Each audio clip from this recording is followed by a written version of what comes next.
Welcome to Rethink Gaming's Think, Rethink, Play podcast. Today's topic is What's next for D&D? Bob and Jerry give our 2021 predictions for Dungeons and Dragons.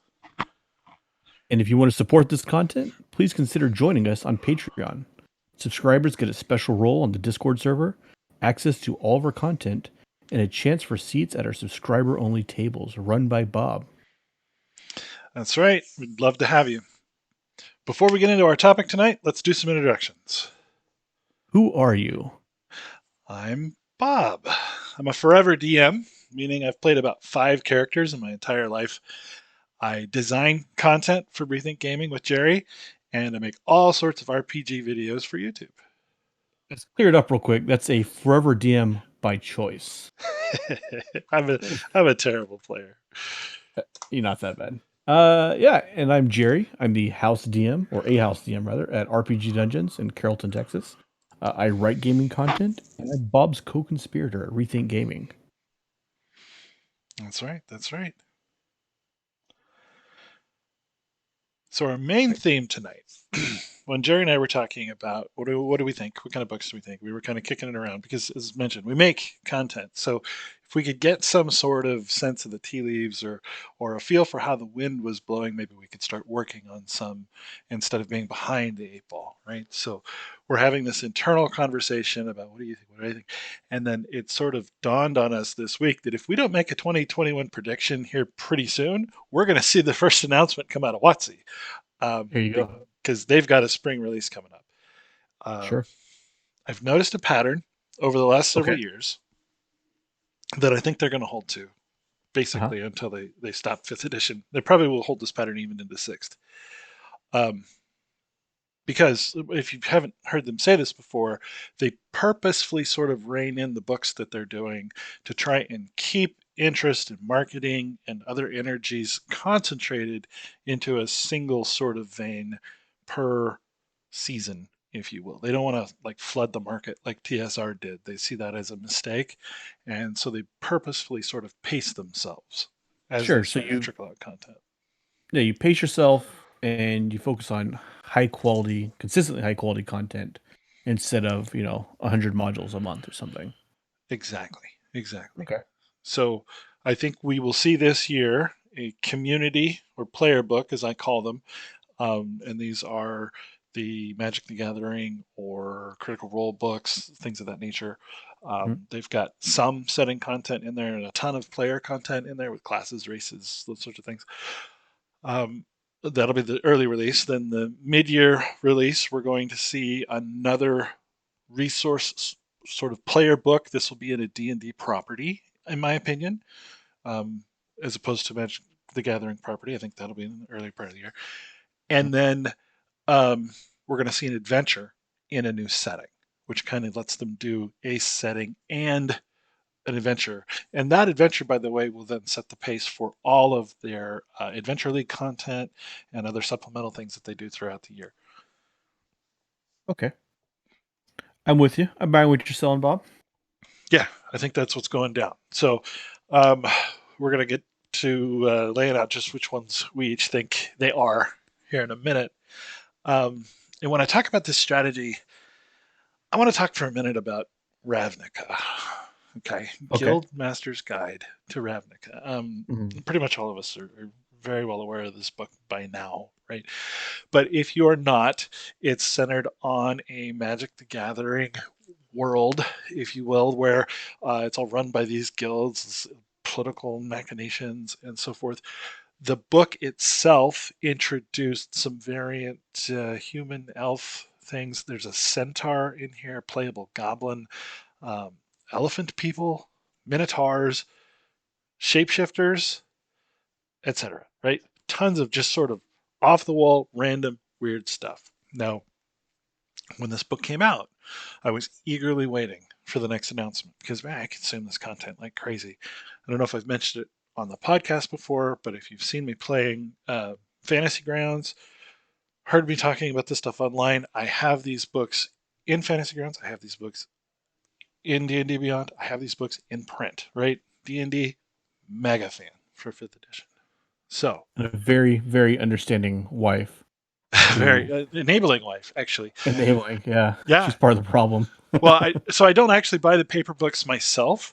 I save Mhm. those for presents, and so like the mother-in-law was told just exactly which books I didn't have on my shelf yet, so I unwrapped those for Christmas.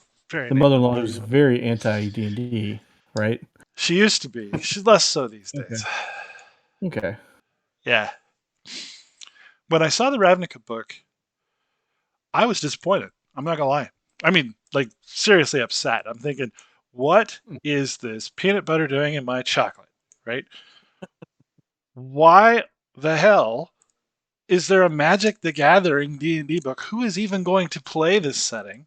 Like, what am I supposed to know about this world enough to believingly portray it or write adventures in it or otherwise use this book at all? It's junk. Okay. So first off, peanut butter and chocolate Reese's delicious. Okay. Secondly, are you even a fan of Magic the Gathering? Have you? Yeah, I was, well, not in the okay. lore by any means, no. Hmm. But absolutely a fan of playing the game, building the decks, working through strategies. I'd love to hear about other people's strategies. Also, one of these days we're going to sit down and do a system mastery discussion, and you can't have that talk with Wizards of the Coast without talking about Spike, Timmy, and Johnny.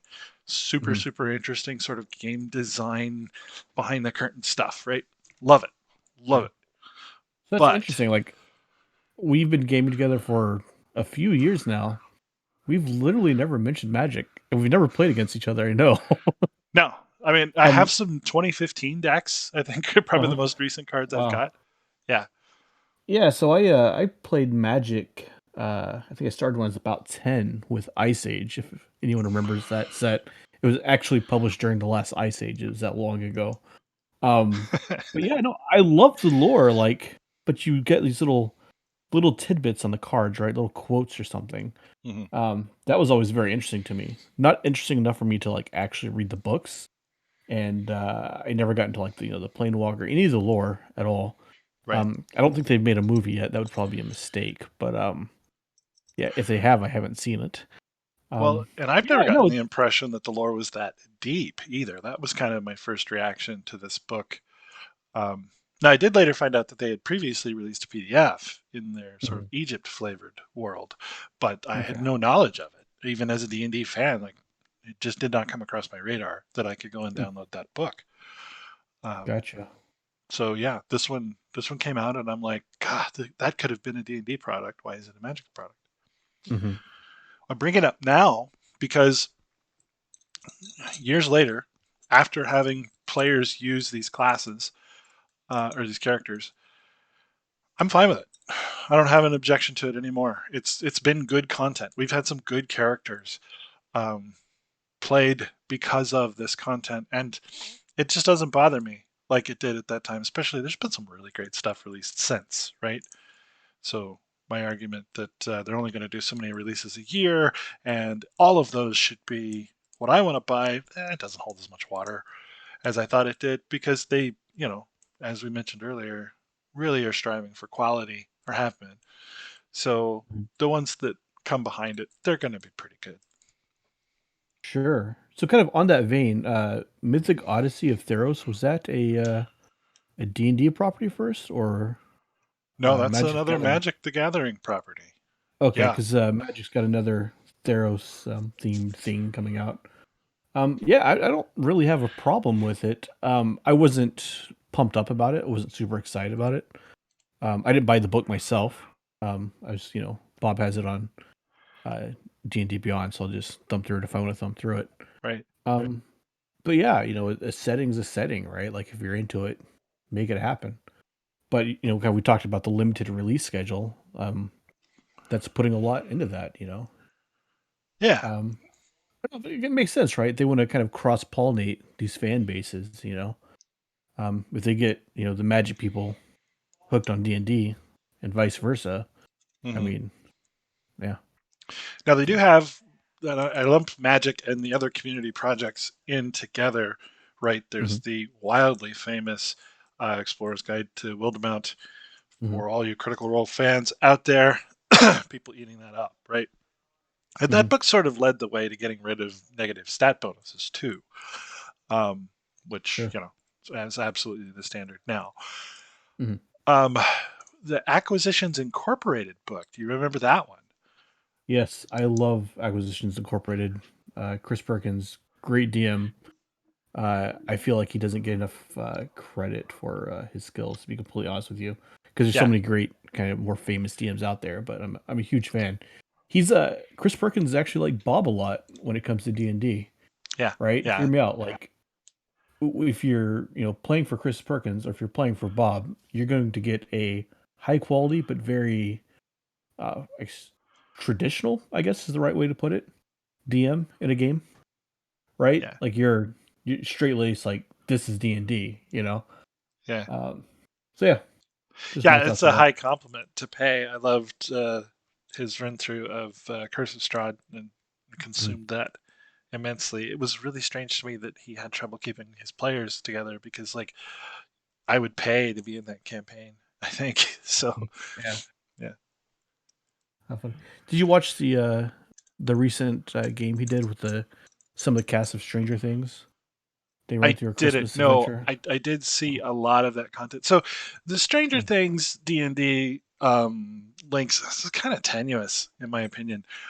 Mm-hmm. Um, Also, the Rick and Morty D&D, while that is an excellent basic set and a really cool sort of adventure, that to Mm-hmm. me is just out of bounds a little bit, you know?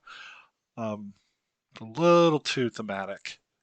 It's the same thing as the old cartoon in the 80s, right? If you think about it this way, right? Like we're those 80s kids, right? We Right? had cartoons that were created to sell toys, Right. right? Think He-Man, Transformers. This is kind of the same thing, right? Like Kind of.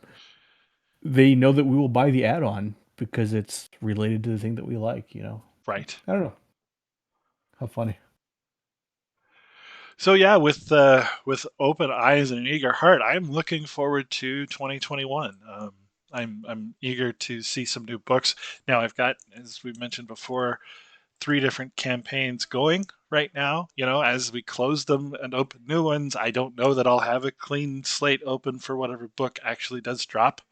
Mhm. I do think the next adventure will not drop till September at the earliest because just looking at the past two or three Adventure League seasons, right? They put out 18 or 20 different little books Mhm. for those. There are only six in the Icewind Dale, right? I don't think they're going to mess with that right now. I think it would be too disruptive to their pipeline.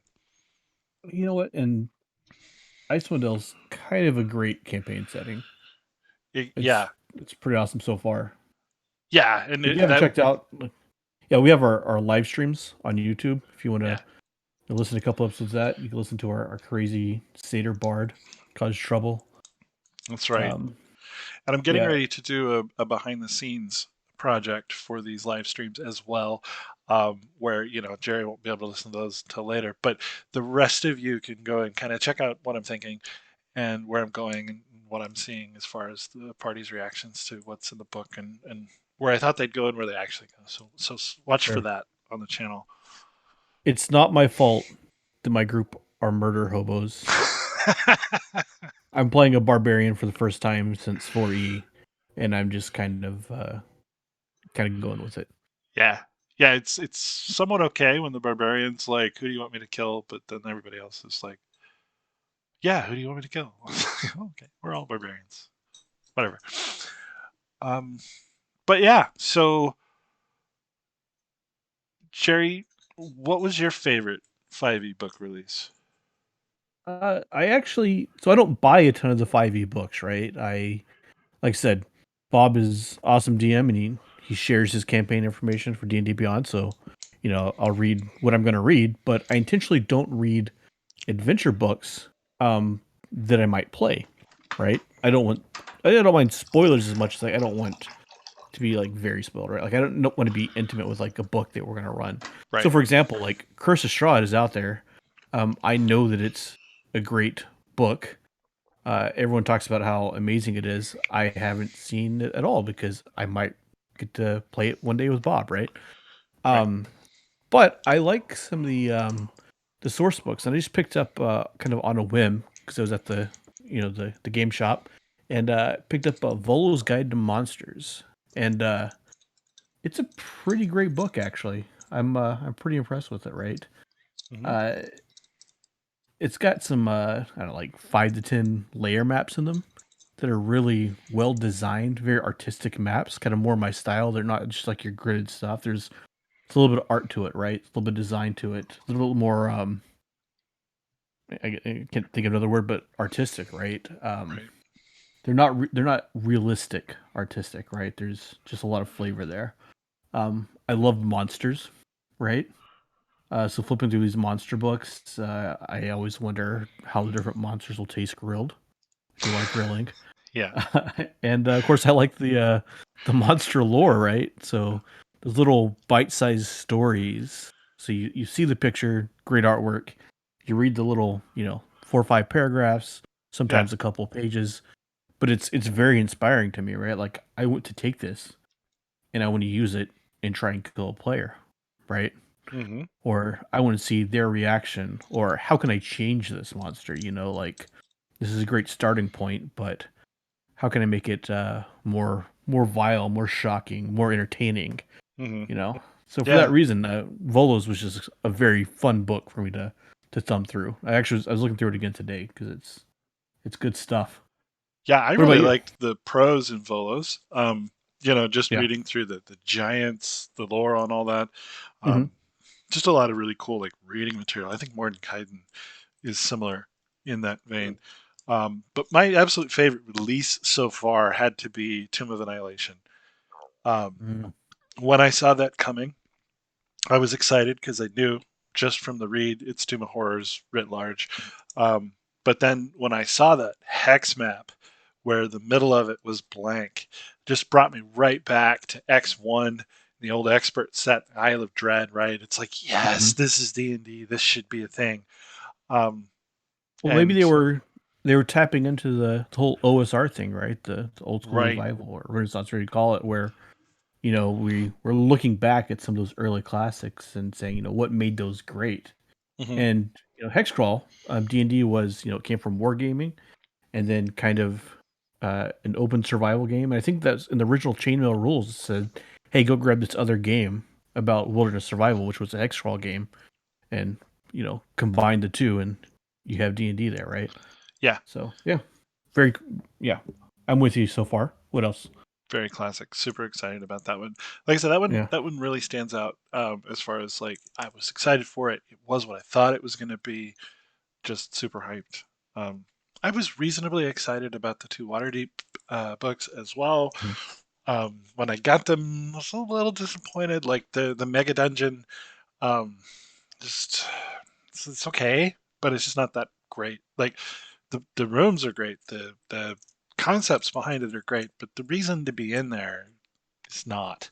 I was really kind of expecting some kind of overplot or greater sense of how it all ties together instead of it's this one crazy dude's house. So that's just kind of thinking about it.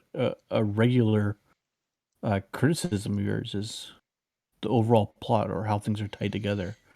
For a couple of books now, I mean, you mentioned the same thing with the Ghost of Saltmarsh, right? Yeah, So maybe not to that extent, but you know, make it interesting, make it worthwhile for me to do this. Like you want your players to care about why they're doing this thing. yeah. Well, when I think about an adventure book, I hope pretty much everything a dungeon master needs is in that book, right? Hmm. I don't like to think about one of these books needing a bunch of prep work or needing a bunch of customization for your party before you can run it. Now, I think you should do prep work and you should do customization, but those should be extra. And those should be up for the parts you don't care for or don't think your group will care for. Those little things you sort of smooth off, buff out, replace. But for a thing that's like, these are all just loosely connected and here, you know, eh, not my thing. Sure. And, I don't run a lot of content out of books, right? I write my own stuff. I'm all homebrew because to be completely honest with you, like I have a lot of trouble following instructions and directions. Hmm. So Yeah. running an actual book would be a challenge for me, you know. Um, yeah, I get that, right? Like, you want it to all be there. Kind of ties in a little bit though to an earlier discussion we had on, how to railroad your players was the previous episode, right? Mm. Um, if they write the railroad, basically the railroad tracks with all those stops, that kind of ties your hands a little bit as the DM. Yes and no. So it depends on the setting of the adventure type, the scope, Hmm. right? A lot of different ways you could crack that nut. But Hmm. specifically, like if you look at Ram of the Frost Maiden, there's something going on in that. And if the players do nothing, there is something that will happen, right? Um, that's a plot. And it sort of ties things together. Um, Right. Without The giving away a bunch of world's. spoilers, like the first chapter of the book is structured that way for a reason. And you Mhm. can see it on a read through. Um, Curse of Strahd, like, absolutely has a meta plot. And if anything, it's a little too thick. Um, then, spoiler reasons why there. But that is Strahd's story, as I said in my review, more than it is yours. And, that's maybe a little too far the other way, but they do it so well. It just really plays. Really Yeah, the plays. world's gonna happen whether you participate in it or not. Sure. Yeah. Hmm. Yep. Okay.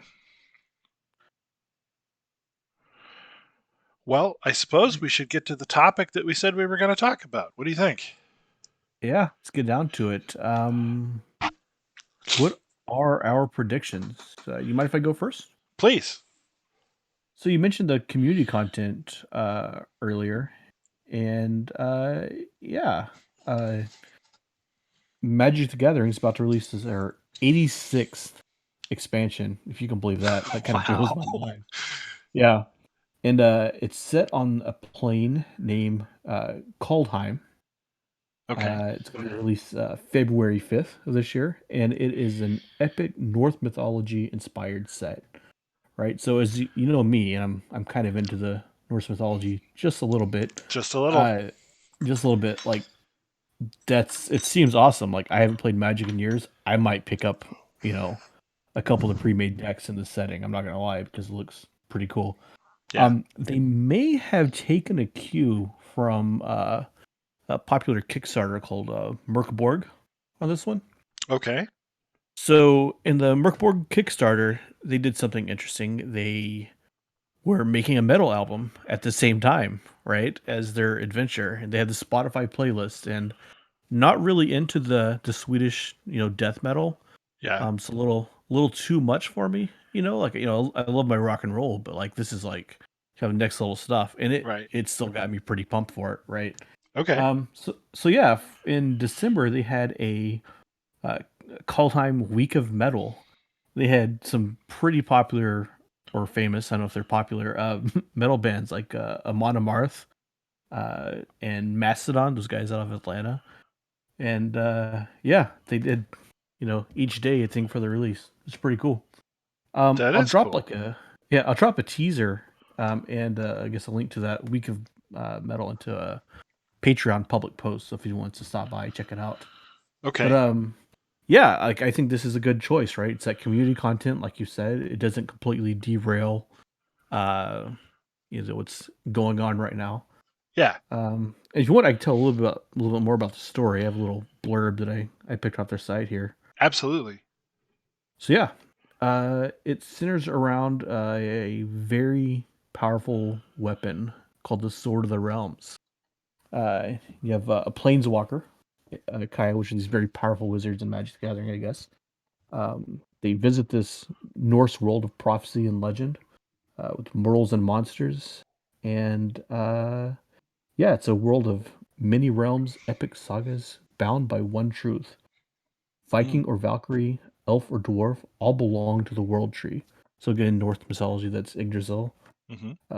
All are supplicant to the gods, gods who travel between the realms and do their bidding for peace, for bloodshed, or for their own amusement. Uh, Hmm. then it goes on to say, but whether there's a way to harness this power, and it talks a little bit about the Sword of the Realms, a weapon with the ability to protect all, a weapon of pure strength, forged for a god, or in more creative hands, a weapon of unimaginable chaos. So Okay. yeah, like they have my number here, right? Right. They got rock and roll, they got Vikings, they got swords, and they Yeah. have some pretty amazing art. Very icy, a lot of blues. I'm a big fan. um, and I thumbed through some of the cards and stuff that have been leaked and released.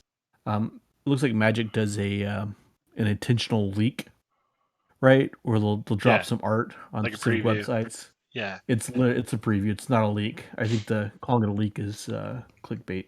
We should use that idea. Okay. Just leak our next adventure. Oh gosh, I Yeah, didn't mean for that to get out.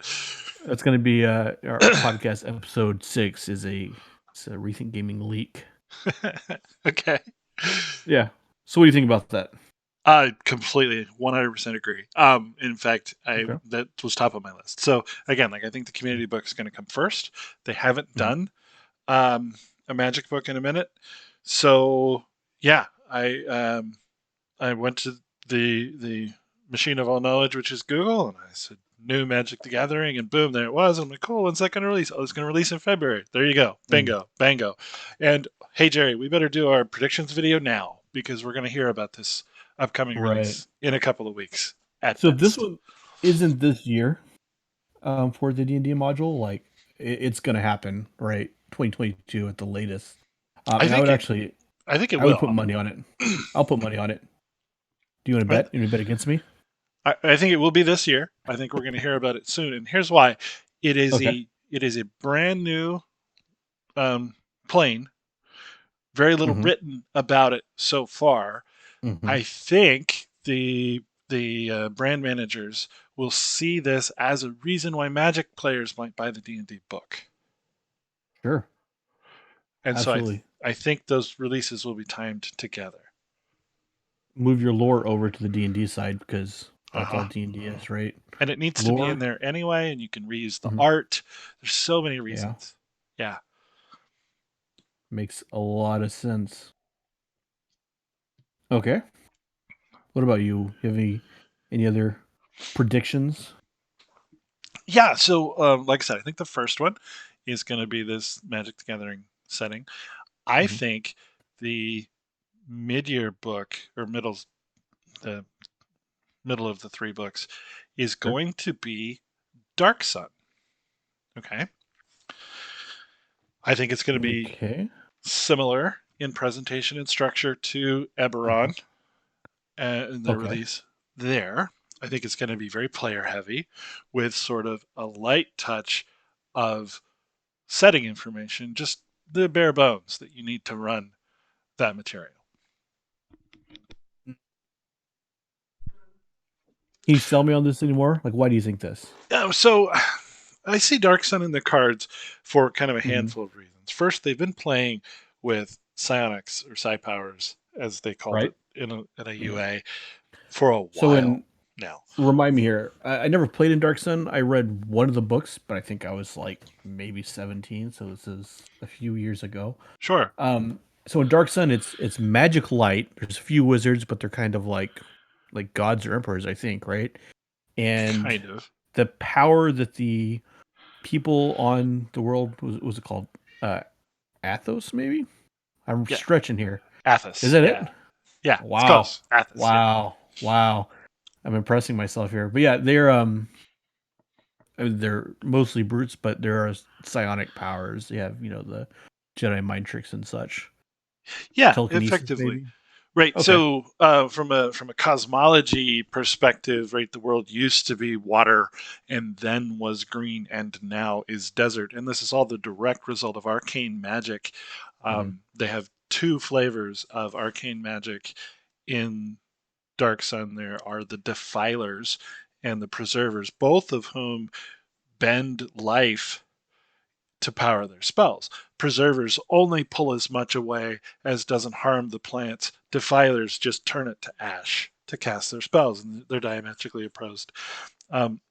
Preservers who attain the highest levels of powers become these sort of gossamer winged, radiant things, and defilers become dragons. And that's where dragons in that setting come from, are this sort of progression of evil in arcane wizards.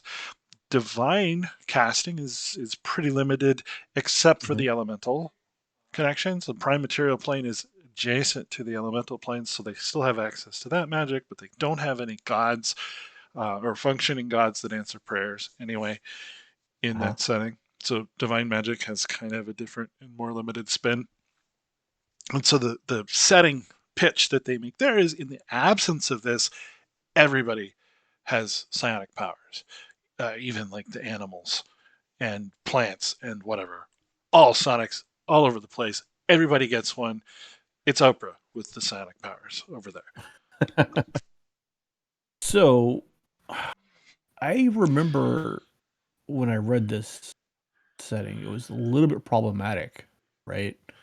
Yes, I mean, there's a lot of slaves and stuff, a lot of topics that might be, sensitive, of course, but right. in today's climate, you don't think that could prevent it from being published? I think it will prevent it from being explored as much as it was back in the day. I think, especially as the audience becomes more diverse and the game itself goes more mainstream, some of the darker topics like slavery, Hmm. not going to be as popular. And that's also why I think it probably makes a nice mid-run book because they don't have to dive that deeply into those topics, right? They don't Hmm. have to really explore those. They just maybe mention them and move on. Um, Now there's like a gladiator class, which I think would be a fighter subclass. Should be a bard subclass, but I think it'll be a fighter subclass in the release. Um, those are slaves by definition. So maybe Hmm. they do it with a light touch and not get into the sort of dark, oppressive brutality that is kind of built into the Dark Sun setting. Um, and then yeah, they just kind of one and done and get out of there with the book. One of the strongest indications that sort of sold me on being right about this idea is not just all of the soul knife and the mystic UA that didn't get used and so forth, but it was all of the feats that didn't make it into Tasha, specifically the wild talent set of feats in the UA. Um, Really sort of small stuff like psi boosted abilities, psi guided strike, psi replenishment left on the cutting room floor. And I don't know why. I don't know if it's because it didn't test very well. Hmm. That could be a reason. But I suspect it's because this is going to be default. You get this for making a character in Athos. That's my guess. Interesting. So Because, you basically they're going to. I mean, you feel they're going to release it. It's going to be a lighter book, and they're probably changing the lore significantly. Um, and I see kind of problems with. I mean, just building that character, right? They're significantly different in this world, right? right. Compared to other settings. Yeah, So. it may be difficult to do the setting justice in a book that Hmm. size because like there needs to be an equipment chapter. Wear and tear on equipment was a big deal. Hmm. Metal is super scarce, so you're using like bone axes and obsidian blades and stuff, and that Right. stuff is crappy and it breaks. So there needs to be some rules around that too. Hmm. So a lot of leather armor, kind of in the leather scene there. Well, or the Conan the Barbarian style run around and fight naked. They justify that because of the Right. heat, right? Yeah. It's not a good justification. I think you're right. That's probably they do that, but I mean, if you look at cultures who live in the middle of deserts, they very intentionally cover all their skin because Right. the sun will literally destroy you. Yeah, yeah. I can't wait for the return of cannibal halflings. I mean, I'd love You to can see bring those that. back now. True. Just throw it in there. It's in there. Throw throw in all three of your campaigns on the same Yep. week. See what My happens. my Curse of Strahd group is going to be so surprised. I mean, kind of fits there, right? All Just a right. little bit. So, what do you think? What do you think is on the horizon after the Magic book or I'm before it? thinking Dragonlance, actually. Okay. Um, there was a little speed bump, kerfuffle. I don't know what you want to call it, with a lawsuit with Wise and Hickman Right. earlier. I guess the end of last year. Um, I don't think it was really a thing. It Well, may have been complete publicity, you know. they settled, or well, the Yeah. plaintiffs moved to have it dismissed, which means the plaintiffs had a reason to move to have Hmm. it dismissed. It's possible that they brought it Yeah. with the intention of dismissing it from the beginning. Yeah. We're just thinking about like Dragonlance, though, right? There were D&D stories, novels, book before Dragonlance. But Dragonlance was the first big one, right? Like throughout the 80s, that was like the campaign setting. Yeah, That first book, published in 1984, and Dragons of Autumn Twilight, it's still in print, right? yeah, It's readily available. Um, so as far as a a single universe with shared stories, it was kind of a big deal. It was kind of the first thing before, um, you know, uh, the Forgotten Realms setting. Even I mean, it was also arguably like the most popular for the longest time, right? So Elminster, for example, Making a Mage, that didn't come around until 1994. yeah, Um, and I mean, I devoured these books when I was a young man. You know, yeah, maybe we're going back to Ancelon on Kryn. yeah. I Maybe we're think gonna. so. Um, I do agree, especially because the lawsuit is not a thing anymore. Mhm. It was stated in that paperwork that they were working on multi layers of a project they were going to have. Um, the books, the three books, but also obviously role playing game content revolving around it. Loved those books as a youngster. I think maybe the first one I read was about Kaz the Minotaur, if I'm remembering that correctly. Mhm. Um, yeah, absolutely read a ton of those before I even picked up one Forgotten Realms book. It was Greyhawk, right? Was kind of the default, Sure. but yeah, for real, absolutely a strong setting, good choice, and we know they're working on it already. Sure. So interesting factoids.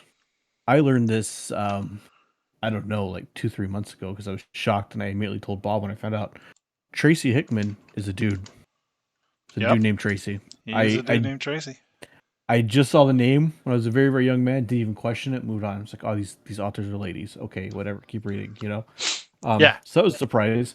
But I learned something else about Tracy Hickman very recently. He served as a Mormon missionary in Java for 2 years. Okay. Uh, and a lot of the spells that are used in Dragonlance are Indonesian, Okay. Indonesian language. Super cool. Yeah, kind of weird and interesting, right? Yeah. I So hadn't heard had to that before. throw that factoid in there. Right? So that's one way to do it. You can either be a Tolkien, where you create multiple languages and they're completely fleshed out, or you can be a Hickman and you can still from Indonesia, I guess. I don't know. Cool. Yeah. Well, Right. so a really solid, um, like extra fact that backs up a Dragonlance campaign coming Hmm. into print. Uh, Joe Manganiello, and I'm sure I butchered that last name, but Hmm. he did a Wired answer questions about running Dungeons and Dragons Hmm. video, and somebody asked him, something, and he said, "I really love Dragonlance. I love the Draconians, and I've seen the 5e stats for a Draconian." He just sort of slipped that in there, and it's like, Okay. oh, I don't think he's talking about D&D Wiki, guys. 5e stats for Draconian. Yeah, Hmm. yeah, the dragon centaurs of that setting. Not dragon. You think? Okay. So yeah, that's really interesting because I've seen him play. He actually runs his own company called Death Saves. He sells some very expensive swag, which is pretty cool. I may or may not have bought a shirt from him, but yeah, like he knows what he's talking about. So I don't think that was a mistake. Like mistake for Dragonborn was the first thing that comes to mind, but I don't think so. Like the guy's actually legit. No, yeah, he talked about loving Dragonlance and playing a Minotaur in that setting and so forth. So, yeah, Hmm. um, he was definitely looking at some early homebrew um, playtest sort of stuff. I think when he mentioned that, it's pretty confident in my book. Now, I don't think it's going to be ready to release, and I think the lawsuit would have definitely put the ground those gears to a halt. Right? These books Mhm. are printed in China. Whatever book is getting announced next is at the printing presses and has been probably for a while, and Mhm. actually is probably in a container ship right now on its way to us. Right? That's how long it takes to do a production run in China, particularly, I'm sure, in the COVID era, and get it shipped over here. Yeah, maybe. So if they drop that lawsuit in the middle of July or whenever it was, you Mhm. know that's not when that book went to the printing press, because Right. they wouldn't have been able to take that risk not knowing the outcome of that lawsuit. Mhm. Now, I guess you could make the argument that it pressured them to settle it, but no, I don't. I think that'll be the winter release, and I think that could be what sets the tone for the upcoming Adventures League. Now, if it is, that's going to be a bit of a break from the Forgotten Realms stuff that we typically see, Mhm. but it still could be the case. Yeah, that'd be a lot of rework for Adventures League. Yeah, because they do a lot of stuff that's like straight up Forgotten Realms, right? Especially with Right, the faction play, the Lord's Alliance, and all the good stuff, right? right. Hmm. Is there a faction replacement in Dragonlance? I didn't think about that. Maybe it's not suitable for Adventures League. Well, I mean, it could be made to be suitable, but it's not just a lift and shift, right? Like it would have to be significantly different. And with that Adventures League stuff, it's pretty standard, and any shop that you run to, you know what you're getting into, right? Yeah, it has to be, right? It's part of the design. Yeah. Right. And that's why So, those factions need to be there, is so that you have some kind of link to the adventure no matter what it is they play. They don't know who you are, but you will have a faction that they know when mhm. they're writing the material. Okay. Yeah, that's a case. Is it her strongest case? I'm still putting my money on the um, call time, Yeah. Yeah, I think that's but pretty fair too. Dragonlance, if we're hoping and wishing here, that would be pretty cool. Yeah, well, we know it's coming. I mean, assuming that Yeah. that lawsuit came to some kind of amenable resolution, we know we're going to see it. It's just, is it this year or is it next year? Hmm. That's, I think, the big question. So, outside of that, anything else you'd like to see? We kind of mentioned these books based on cartoons and TV, right? Like Stranger Things and Rick and Morty, and there's some other stuff out there. Like was it My Little Ponies out there? What Okay. else? Is there anything else official, like weird cartoon based? The My Very Little Pony light. one is big. I've heard a lot of speculation about Yeah. like Power Rangers or Transformers or something. I haven't seen any evidence of that, but other Ninja Hasbro Turtles? Huh? properties. Huh? Okay. So yeah, I could see something like that, right? Kind of a standalone one book and nothing else to support, nothing else to go on after that. Hmm. Kind of like the Rick and Morty stuff, right? Um, I could see some kind of team up or promotional opportunity there. Okay. Yeah, that would be cool. I'd love to see him do something on The Witcher, for example. No. Really great setting. Imagine that monster book, right? That would be amazing. He-Man, that's where it's at. He-Man. Yeah, kind of a depends on how you treat the setting, right? Do you Mhm. go 80s movie with it? Do you go comic books? Do you go cartoon? It's very different treatments over the same material, Masters Universe with Dolph Lundgren. Yeah, I could see that. That'd be kind of awesome. Um, but yeah, the cartoon they had Mechanic, the weirdest character design ever. right? I think. Well, it was cartoon to sell toys, right? So most of those were toys. And it's like, well, how do Yeah. we write him into the story? I don't know. You'll figure it It- out. if you don't remember this guy, like look him up. So Mechanic was this guy who got into like an argument with like a bad guy. Bad guy stole his son and nearly mortally wounded this guy. And so I think Master at Arms or someone found him Hmm. and made him into part robot, but he had this telescoping metal neck and he Okay. was an inventor. Such a weird, awful, like who thinks of this stuff, right? Like, Well, I I know there's actually watched a video not too long ago about the origin of Skeletor, right? Which yeah, had never really been a question that I had before. But uh-huh. Skeletor is like three people and an acid accident and I'm like, Yeah. wow, this rabbit hole goes deep. Again, that depends on there was multiple cartoons for He-Man. Yeah. Um, but in one of the treatments, he's actually He-Man, who's I forget the name of the character, oddly enough. Prince Adam, I think it is. Mm-hmm. He's Prince Adam. his uncle, right? Okay. And also Prince Adam's mother is from Earth. She was an astronaut. Okay. Yeah. Yeah. It's wild stuff. So yeah, the I don't know, the 5-year-old sitting there, watching Saturday morning cartoons, Yeah. with the hard body He-Man action figure with the squishy head that I would chew on. Right? I'm hoping for it. I Yeah. wouldn't put money on it, but you know, something like that I think is going to happen, right? It's just you know, Yeah. taking Now, advantage of the popularity of something else to elevate both things, which I is think they've done that very, very successful.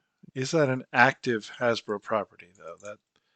That would be a key question we'd have to answer to firm up that Yeah. prediction. Like if they're doing He-Man stuff today, then Mhm. it's more likely than if it's completely nostalgia. Because Mhm. they're a company, they want to sell toys, and really, you've probably seen the speculation too. Like, are they going to sell D&D to whoever? No, I don't think they are because it's incredibly popular right now. It'd be the You worst just time ever to sell it, but Yeah. You just broke my heart, Bob, because He-Man is owned by Mattel. see, there you go. Yep, that would be a licensing agreement. Sorry, dude. I don't know. They did it with Rick and Morty. They could potentially do it, but Hasbro might frown on that. Or maybe Mhm. there's a relationship already between Hasbro and Mattel. I really don't know the toy industry very well. So, Transformers is a thing. Wouldn't really Yeah, fit very well. G.I. Joe, Jim, uh, yeah. I mean, D&D doesn't do something guns else. that well. Um, Yeah. Yeah. Not super fun anyway. What about Gamma World? we could see Gamma World. Gamma World Mhm. is just D&D in the future. Um, Yeah. yeah, With mutants. right. They re-released it in 4th edition actually. Yes. And I loved it. I only got to play it like probably 4 times, but yeah, Yeah, I was totally kind of dug it. allergic to fourth edition, but I almost bought those when I saw them hit the half price bookstores. Yeah. Trouble in Fargo or whatever. Um, I picked that box up I don't know how many times. And then the day I decided, yeah, I think I'm going to go ahead and get it, and they were all gone Yeah. that day. Yep. Go figure, That's the way it works. right? You got to jump on it. You have to be decisive when it comes to scouring things at used bookstores. Yeah, yeah. So those are all things I think we could see. We're getting kind of down into the less and less likely as we go here. Sure, but I mean, Witcher. That's the more I think about that. That's actually a pretty clever guess there. Pretty clever prediction, right? Because that's pretty dang popular. Yeah, super popular. Getting ready to do another season. Yeah. Um, would be a good time to do it if they could work out the rights. I don't know if Hmm. there maybe are already Witcher RPG rights in play. Um, my favorite version of Star Wars lost the rights to Wizards of the Coast. So, Yeah. yeah. And then you could do like promo games with Henry Cavill at the table, which would be really fun. Oh, yeah. Henry, if you're listening to this, come on down. I'll run a game for you anytime. There we go. So there's things we think that are, even if they're pipe dreams and maybe not very likely, and some of them I think are much more likely. There's things that we would like to see. Yeah. Um, what are some things that are out there that you think are kind of popular, or Yeah. there's strong feelings and nostalgia back that you really don't think we'll see? Yeah. So I think I had two sort of like, what are some D&D properties that I'd love to see Mhm. um, that I don't think should go on the list yet. And for the same reason. on both of them. So Mhm. I do not think, and this is getting ready to be published to the Mhm. internet, you know, uh, written in stone, so to speak. So happy to be wrong. I do not think we'll see a Spelljammer product. Okay. Um, Spelljammer is Mm. cool. It's a So what super is neat it? setting. Yeah, what is the Um, setting? People want to know. so the medieval thought, or even pre-medieval thought, to the cosmology of our Earth, our real life Earth, talked about a great dome that surrounded a flat Earth, right? And in that dome were lodged the stars and the sun and so forth, and these all sort of rotated around us in this great dome that you could, if you could get up high enough, touch and knock on and not get out, right?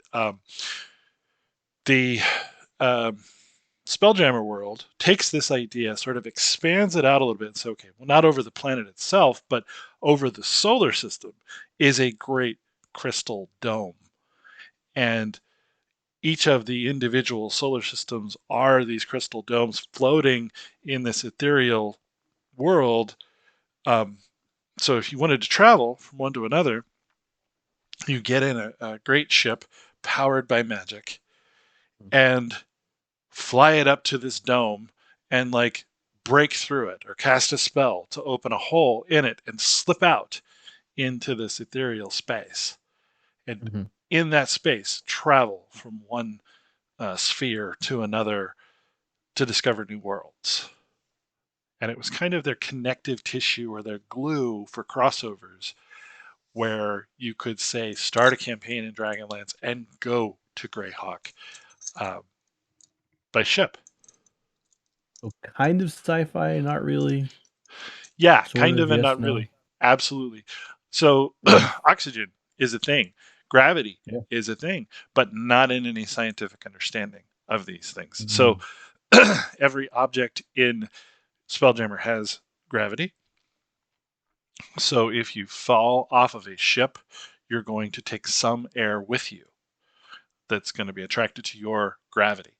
Um, Also, everything sort of pulls towards a plane that cuts across the center. So you could stand on the deck of a ship in the same way you could stand on the bottom of a ship. And you just sort of flip over to the other side as you walk across them.